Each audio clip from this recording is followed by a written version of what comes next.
Souvent, c'est la peur qui nous empêche d'avancer. Et cette peur peut nous paralyser ou nous créer même un énorme blocage dans notre vie. Moi, j'ai noté à peu près peurs, trois formes sur lesquelles elles peuvent se présenter. Premièrement, la peur de l'échec.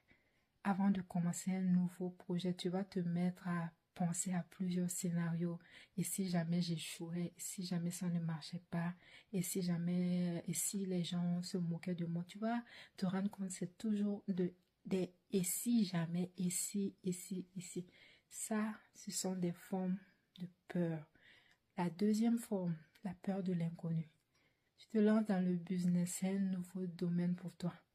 Et tu n'as pas les stratégies, c'est compliqué pour toi. Tu vas commencer à avoir peur, des fois de la fièvre même. Souvent, si tu as un grand montant à investir, c'est pas facile. La dernière forme que j'ai notée, ça c'est la peur du succès. Souvent, tu vas commencer des choses, ça va apprendre.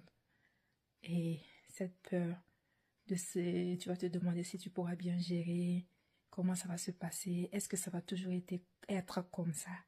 C'est normal. Moi, je vais te parler de mes débuts. J'ai commencé la cosmétique en 2017. J'étais comme toi, peut-être avec plusieurs blocages et puis tout. Je trouvais que ma vie n'avançait pas, je tournais en rond. Cette sensation quand tu te lèves le matin, tu ouvres ton compte en banque et tout est dans le négatif. Là, c'est pas agréable.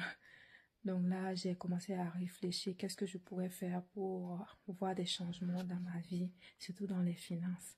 C'est là que j'ai commencé à m'intéresser à la cosmétique naturelle. Et qu'est-ce qui m'a aidé? Premièrement, je suis allée prendre une formation.